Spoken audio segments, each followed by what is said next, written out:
دعا مسلمان میں عقیدہ توحید پختہ کرتی ہے، اور دعا اس دولت کا نام ہے جو صرف مومن کے پاس ہے، کافر کے پاس نہیں۔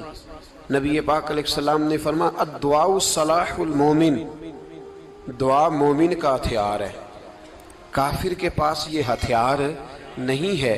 مومن جب اپنے مالک کے حضور دعا مانگتا ہے نا، دنیا میں آپ کسی سے زیادہ مانگے تو وہ ناراض ہو جاتا ہے، وہ کہتا ہے بھائی تو نے تو کام بنا لیا ہے، کل بھی دیا تھا، پرسوں بھی دیا تھا، روز روز تجھے کون دے؟ میرے نبی پاک علیہ السلام نے فرمایا جو اپنے رب سے زیادہ مانگتا ہے رب اس سے زیادہ راضی ہوتا ہے، زیادہ راضی ہوتا ہے۔ اب دعا مخصوص اوقات نہیں دعا کے، فرمایا اذا دعان، جب بھی دعا مانگو گے تمہارا رب تمہاری دعا کو، جب بھی دعا تو دعا کرتے رہنا چاہیے، ہر وقت دعا میں بندہ شامل رہے، اللہ کے ذکر میں شامل۔ یہ جو قرآن مجید نے کہا نا یا ایھا الذین آمنوا اذکروا اللہ ذکرا کثیرا، اے ایمان والو اپنے رب کا ذکر کثرت سے کرو، وسبحوہ بکرۃ واصیلا، اور صبح و شام اسی کی پاکی بیان کرو۔ تو اس سے مراد یہ نہیں ہے کہ تسبیح لے کے سارا دن مسجد میں بیٹھے رہو اور کام کوئی نہ کرو، بلکہ اس کا مطلب یہ ہے کہ روٹی شروع کرو تو اللہ کے نام سے، اختتام کرو تو اللہ کے نام، سو جاؤ تو رب کا نام لے کے، سویرے اٹھو تو اللہ کا نام لے کے، جب تمہیں کوئی چیز اچھی لگے تو ماشاءاللہ کہو، جب کوئی مصیبت آئے تو کہو انا للہ و انا الیہ راجعون۔ تو سارا دن اللہ کا ذکر جاری رہے گا۔ نبی پاک صلی اللہ علیہ وسلم نے مسلمان کو ایک دوسرے سے ملنے کا طریقہ بتایا۔ مصیبت آئے تو کیا کہنا ہے؟ صرف فوتگی پہ نہیں کہنا، اس کی وضاحت کر دو۔ کوئی بھی الذین اذا اصابتہم مصیبہ، جب بھی کوئی مصیبت آئے، اللہ کے بندے کہتے ہیں ہم اللہ کی طرف سے آئے ہیں اور اللہ کی طرف ہی ہم نے لوٹ جانا۔ تو میرے عزیز ہر وقت اللہ کا ذکر جاری رہے گا، ہر وقت زبان پہ رب کریم کا۔ دیکھیں نا نبی پاک علیہ السلام نے ہمیں ملاقات کا طریقہ بتایا۔ ایک صحابی آئے تو انہوں نے آ کے کہا السلام علیکم، نبی پاک علیہ السلام نے فرمایا رب تعالیٰ نے اسے 10 نیکیاں عطا فرمائی ہیں۔ دوسرے آئے تو انہوں نے کہا السلام علیکم ورحمۃ اللہ، تو محبوب فرمانے لگے، امام بہقی نے اس کو لکھا ہے، محبوب فرمانے لگے رب کریم نے اسے 20 نیکیاں عطا فرمائی۔ ایک اور آئے، عرض کیا السلام علیکم ورحمۃ اللہ وبرکاتہ، محبوب فرمانے لگے اللہ نے اسے 30 نیکیاں عطا فرمائی۔ اچھا اس کا مطلب کیا ہے؟ السلام علیکم، تم پر سلامتی ہو، سادہ ترجمہ یہ ہے کہ تم سلامت رہو، تم سلامت رہو، ورحمۃ اللہ وبرکاتہ، تم پر اللہ کی رحمت بھی ہو اور اس کی برکتیں بھی ہو۔ وہ کیا کہتا ہے؟ وہ کہتا ہے وعلیکم السلام، تم پر بھی سلامتی ہو، ورحمۃ اللہ وبرکاتہ، اللہ کی رحمت ہو اور اس کی۔ یہ جو مسنون دعائیں ہیں نا، جو حضور نے ہمیں دعائیں سکھائی ہر موقع پہ، ان کا کمال دیکھیے۔ اب ایک مسلمان نے آتے کہا السلام علیکم، اس کا مطلب کیا ہے؟ تم پر۔ اب وہ جھگڑا کرے گا اسے مارے گا، اس کا مال چھینے گا؟ اس نے تو آتے ہی کہا تم پر سلامتی ہو۔ تو جو سلامتی کی دعا دینے والے ہیں وہ جیب تھوڑی کاٹیں گے، وہ غبن تھوڑی کریں گے، ڈاکہ تھوڑا ڈالیں گے۔ اسلام نے لفظ ہی وہ سکھایا ہے کہ فرمایا جب تم نے ملنا ہے تو تم نے دعائیں کرنی ہیں ایک دوسرے کے لیے۔ اب ہمارے ہاں نئے نئے لفظ آ گئے، ٹیلی فون اٹھایا تو کہا ہیلو، اس کا کیا ترجمہ ہے؟ کون ہے؟ اس کا کیا ترجمہ ہے؟ جی جناب، اس کا کیا مطلب؟ ہم نے دیکھا بڑے بڑے سمجھدار لوگ السلام علیکم کی بجائے کہتے ہیں کیا حال ہے؟ بھئی کیا عجیب بات ہے، بھئی کیا حال ہے کا کیا مطلب ہوا؟ وہ بعد میں کرنے کی بات ہے۔ اور کچھ تھوڑا سا جو ادیب ہیں، جو بیچارے حروف کے پیچ و تاب میں رہتے ہیں، وہ کہتے ہیں آداب عرض ہے۔ وہ کیا ہوتا ہے جی؟ اسلام نے دعا سکھائی ہے السلام علیکم، یہ کتنی خوبصورت دعا ہے۔ جب آپ گھر کے اندر داخل ہوئے تو آپ نے دعا دی السلام علیکم، یہ دعا دی آپ۔ ایک صحابی حاضر خدمت ہوئے، عرض کی یا رسول اللہ صلی اللہ علیہ وسلم میرے گھر میں غربت رہتی ہے، کیا کروں؟ نبی پاک علیہ السلام نے فرمایا جب بھی گھر جایا کرنا گھر والوں سے سلام لیا کر، گھر والوں سے کیا کہا کر؟ السلام علیکم، جب بھی گھر جائے۔ یعنی گھر آیا، اب گھر والوں نے بتایا کہ ماچس کی ڈبیا تو لے آؤ۔ اب یہ دکان کونے پہ تھی گھر والے پہ، وہاں سے ماچس کی ڈبیا لے کے واپس گیا تو کہنے لگا السلام علیکم. پھر گھر والوں نے کہا ہو بتانا یاد ہی نہیں رہا، چینی بھی ختم ہو گئی ہے. تو یہ پھر گیا چینی لینے، لوٹ کے آیا تو کیا کہا؟ جب اللہ چاہتا ہے تو کہے، جب اللہ کے رسول چاہتے ہیں تو کہے. اس کا ترجمہ یہ ہے کہ تو کہہ، تو سلام لے. اللہ رسول چاہ رہے ہیں کہ تو سلام لے تاکہ تیرے گھر میں سلامتیاں ڈال دی جائیں. تو فرمایا سلام لینی ہے تو نے، اور ساتھ تو نے اس طرح کرنا ہے کہ 3 دفعہ سورۃ اخلاص کو پڑھنا ہے. امام قرطبی نے اس کو لکھا ہے. اس نے کہا حضور غربت بڑی ہے. غربت بڑی ہے تو کہ وظیفہ بتائیں. فرمایا جب بھی گھر جاؤ سلام لو اور 3 دفعہ سورۃ اخلاص پڑھو. وہ صحابی کہتے ہیں میں پکا ہو گیا. اب وہ کچھ دنوں کے بعد، کچھ عرصے کے بعد، کچھ مہینوں کے بعد واپس آئے تو صحابہ کرام علیہم رضوان فرماتے ہماری خواہش تھی کہ یہ کچھ بیان کرے، اب بتائے جو وظیفہ لے کے گیا تھا اس کا رزلٹ کیا نکلا. کہتے اس نے بڑی حیرت انگیز بات کی.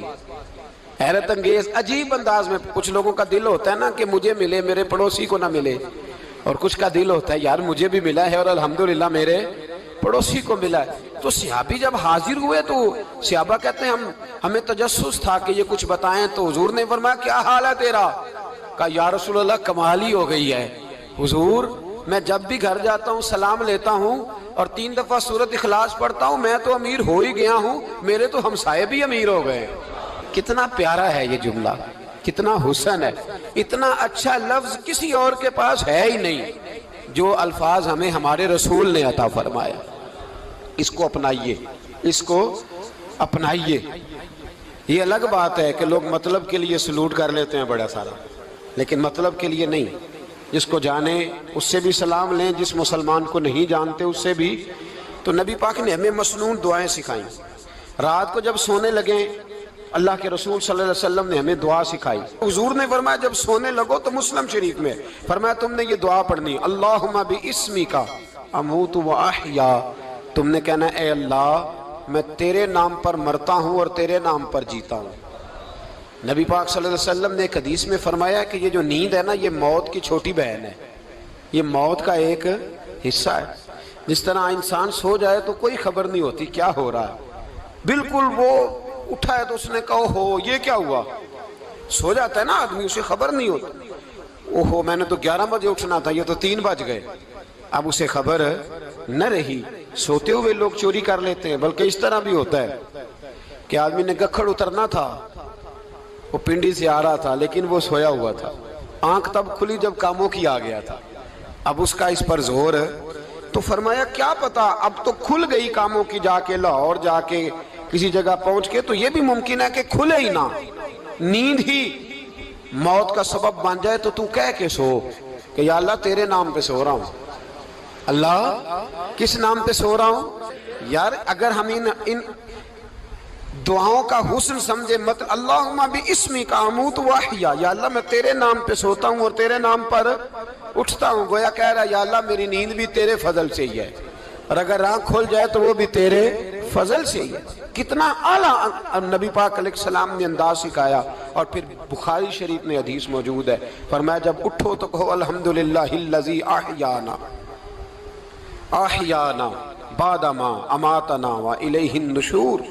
فرمایا جب تم سو کے اٹھو تو پھر کہو اے اللہ ساری تعریفیں تیرے لیے، تمام تعریفیں جس نے ہمیں موت کے بعد حیات دی. موت کے بعد فرمایا احیانا بعد ما اماتنا، ہمیں مرنے کے بعد گویا اللہ کا شکر ادا کر کے آنکھ کھل گئی.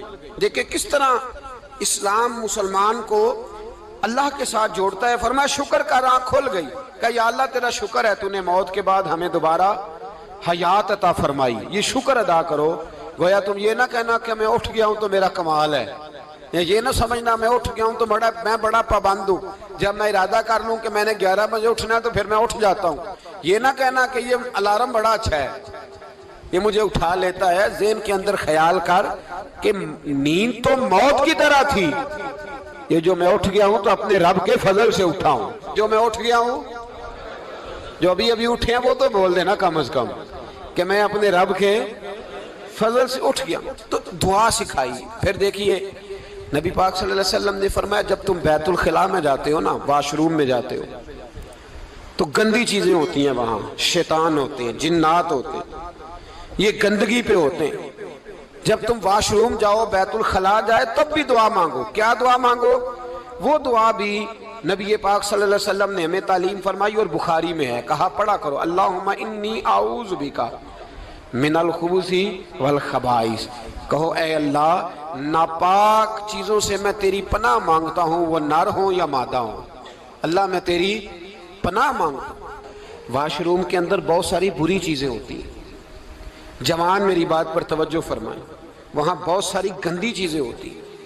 انسان کئی دفعہ واش روم میں جاتا ہے، اسے وسوسے زیادہ آتے ہیں، یہ نوٹ کریں میری بات کو۔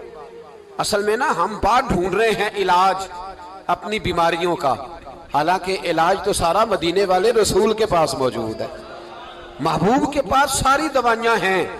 تو نبی پاک علیہ السلام دیکھیں نا، انسان واش روم میں جاتا ہے، اسے وسوسے آتے، برے خیالات آتے، وہ گناہ کی طرف کئی دفعہ مائل ہوتا ہے، تو کہا تو دعا پڑھ کے جا، اللہم انی اعوذ بکا، یا اللہ میں تیری پناہ مانگتا ہوں، من الخبث والخبائث، ہر خبیث اور بری چیز سے میں تیری پناہ مانگتا ہوں، وہ نر ہو یا یار کتنا عظیم دین ہے، کتنا عظیم میرے مصطفیٰ کریم کا وہ والا دین ہے۔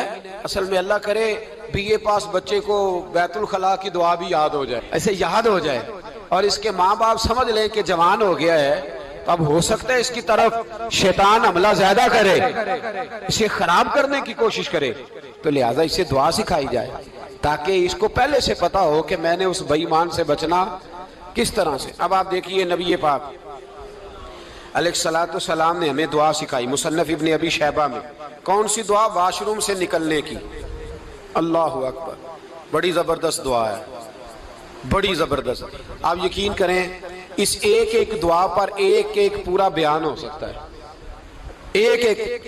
یہ اس لیے نہیں میں کہہ رہا کہ میں کوئی عالم فاضل آدمی ہوں، آپ کہیں گے کہ بتا رہے ہیں میں بڑا پڑھا لکھا ہوں، صرف یہ عرض کر رہا ہوں کہ اس کے فوائد پر، ثمرات پر جو اللہ تبارک و تعالی امت کو دیتا ہے، ان دعاؤں کی جو فضیلت حدیثوں میں آئی، اور پھر جو اس کے فوائد ہے، اگر اس پر بات کروں تو ایک دعا تقاضا کرتی ہے کہ اس پر پورا ایک لیکچر ہونا چاہیے۔ دیکھیے آپ واش روم سے نکلے، دعا کیا ہے؟ دعا کے لفظ کیا؟ الحمدللہ الذی، ایک حدیث میں لفظ ہے غفرانک، غفرانک، اے اللہ میں تجھ سے بخشش چاہتا ہوں۔